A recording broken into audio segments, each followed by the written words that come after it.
Green of large portions of his skin, including much of his face. The preachers, his friends, everybody said, "Oh my God." I mean, he was decaying right before us, and the smell was horrible in the room. They had to put deodorant in there. The small army treating Mike was growing increasingly pessimistic. There was a cancer doctor, there was an infectious disease doctor, there was a plastic surgeon, and a bone doctor that took care of him. Every one of them told me that he was not going to survive.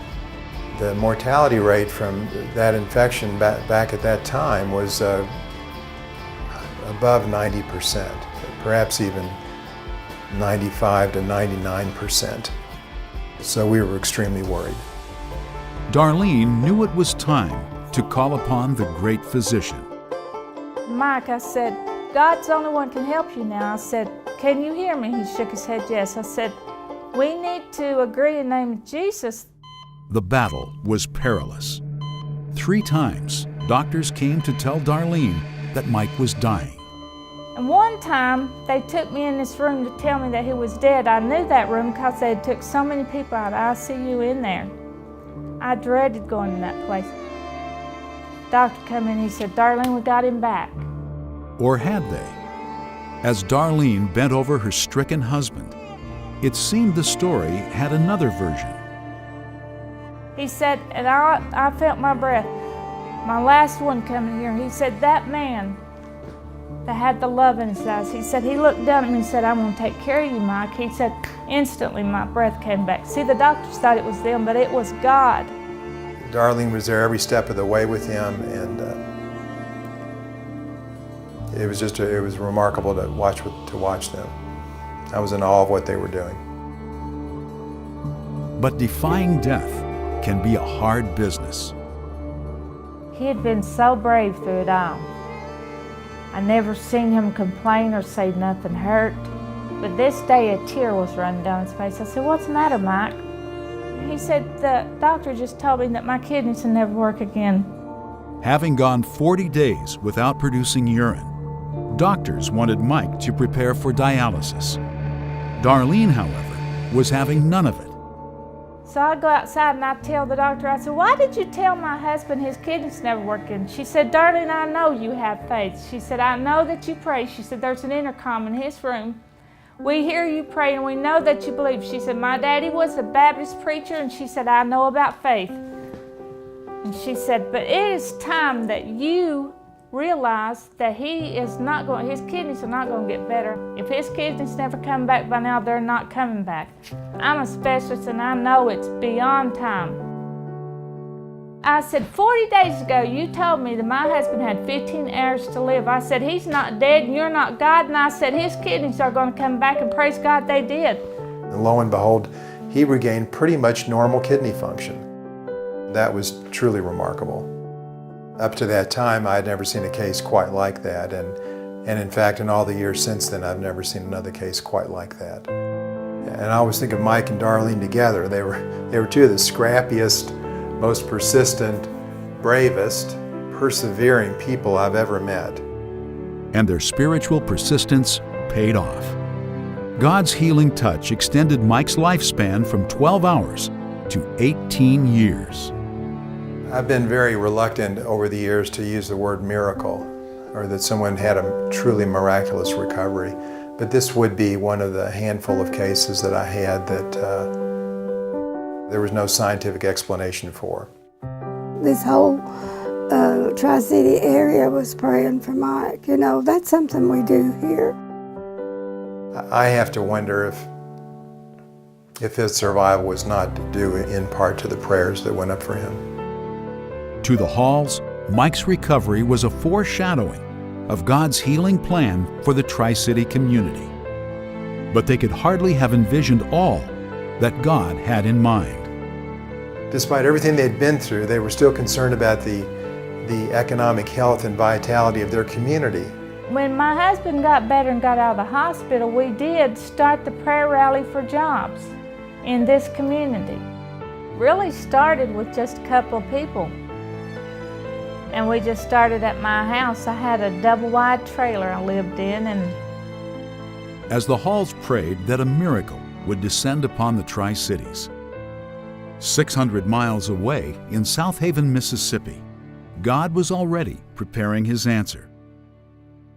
Lonnie and Belinda Riley had met and married in the Lynch area before a call to ministry led them to more open spaces. It was a fruitful season that included pastorates in Ohio, Kentucky, and eventually South Haven's Boulevard Baptist Church. But something was missing.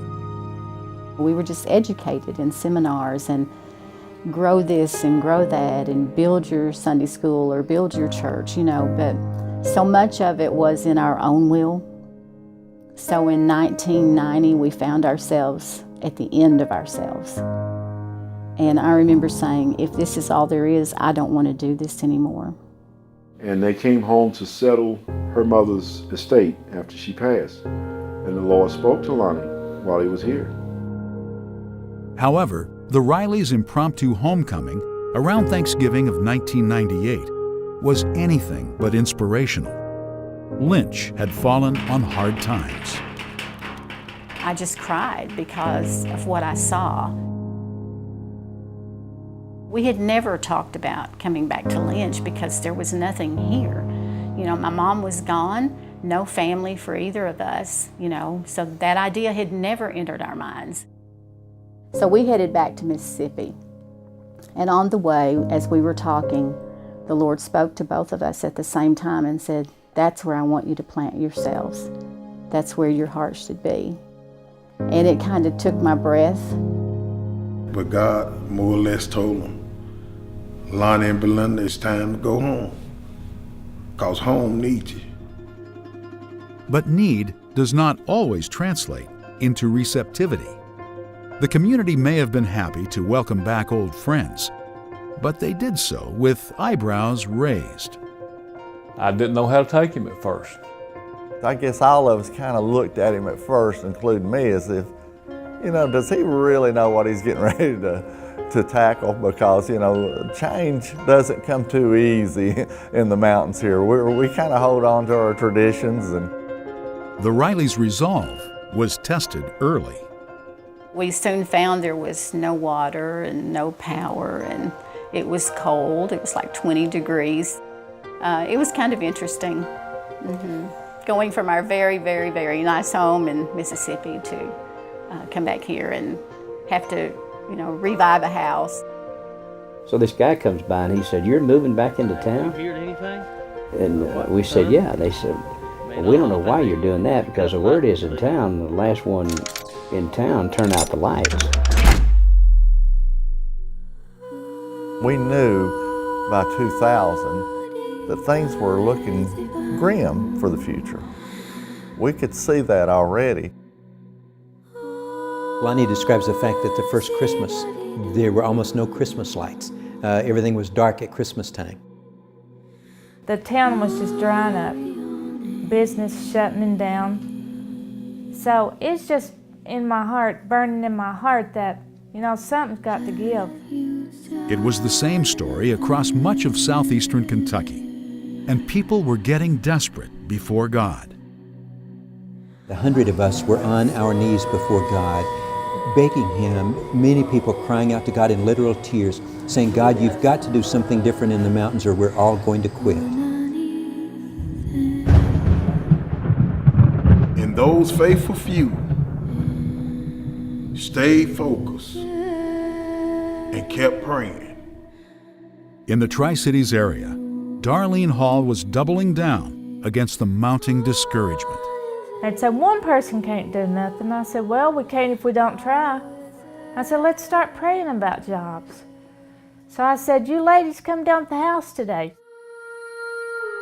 He's a big God. He's bigger than all our problems and all our diseases and all these things that's happened. God is bringing us out, and He's going to show me through this town what He can do, because one person dared to dream that they could do something to this old dying town. Our spirituality, as expressed through our religion, is, for many people, our last hope. It's what we have when all else around us, even the buildings, fail. People's Christianity is what keeps them going in times like this. In July 1999, 4 months after the Rileys' arrival in Lynch, things finally came to a head. We had just gotten back from Mississippi, moving some of our final stuff in, and this fellow stopped by and said, "Are you going to the prayer meeting today?" He says, "There's a prayer meeting in town at 11 o'clock. Why don't you all come?" So we really didn't know what to expect or what it was all about. As the Rileys pulled up to Rotary Park in neighboring Cumberland, they found it buzzing with activity. Much to our amazement, they had banners across the road, they had a TV station there, and there were lots of people in this little park. And I thought, God is really up to something here. I don't know what it is, but God is up to something. It didn't take long to discern the purpose of the gathering. And we're just praying for somebody to bring us work. Once Darlene spoke, it was the concern for the children, their children, who had grown up here and having to move away to find jobs. 300 people came that day. I was amazed as the people kept coming and coming from all walks of life. There was Catholics, there were Baptists and Pentecostal there today. Everybody was united as one. People want to live again instead of die. Everybody that came out, the park was just exploding. It was just full, and the spirit was high. And it seemed like everybody joined hands around that whole park. We turn our hearts and our minds. Halfway through the rally, organizers turned to Lonnie for counsel on how they might best direct their prayers. He said, we've depended on coal and look where it's gotten us. We've depended on the government, look where it's gotten us. He said, what we haven't done is to really depend on God. And yes, we did depend on these companies and probably didn't even think about God's intervention. Trust in anything other than God is debilitating. It is really debilitating. No matter what you get in life, if you don't have God, you don't have anything. As a cool, misty rain began to fall, it seemed to usher in a cleansing spirit of repentance. It was raining on us as we're standing there holding hands and praying, crying out to God, to return. That's what I heard the people say, return to us. We began to see that it's not about the world, it's about God. Everything is about Him. Everything revolves around Him. Just ask Him of what you need. The psalmist said it in the 107th Psalm, when I was at my wit's end. I cried unto the Lord in my distresses. I know that God heard our cries. There were people who were so broken and so poured out before God in such agony that had major impact.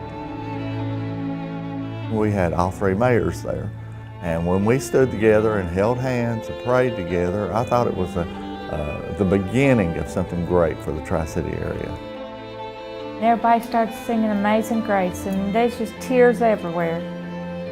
We didn't know what God was going to do, but He did something that day. Indeed, He did. Following that, things began to occur that were out of the ordinary. It hadn't happened for 40 years. Minds open, new businesses come into town, and all of a sudden there was a revitalization of hope. People actually saw God doing something they asked Him to. Everybody had jobs. So I know that prayer works, whether it's one or a whole community.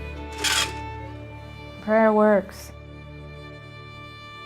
When you go somewhere expecting something, God does something. That's what faith is.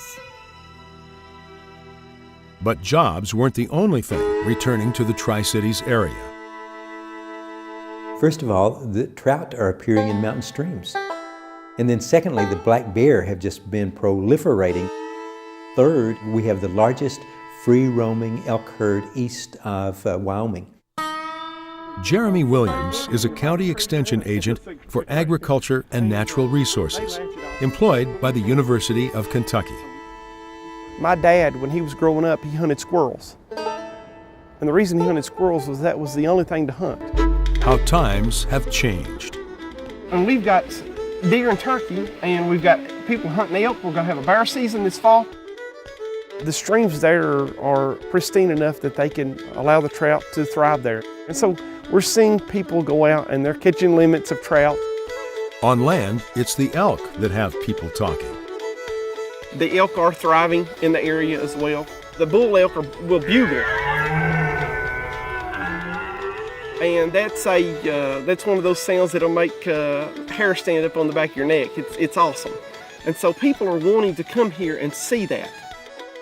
Nothing, however, has been a bigger draw than Kentucky's famous black bears.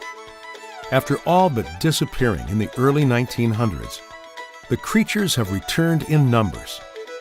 The ecosystem is beginning to be able to support those animals that it once did. So the bears are a draw. We're sitting here just off of the Little Shepherd Trail, and so we see people quite frequently travel this trail just to see wildlife, but specifically a bear. Black bear are everywhere. I think this is miraculous, yes, the things that are going on.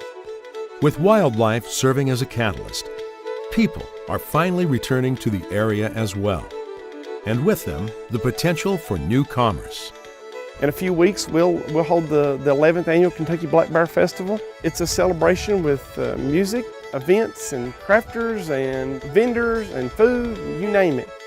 If it had not been for the resurgence of the black bear, we wouldn't have the Kentucky Black Bear Festival anyways. There's people coming in, the adventure tourism and that sort of thing, so that's been big. It's really exploded in the last few years. And I think that's all part of it. I think that's part of God's plan.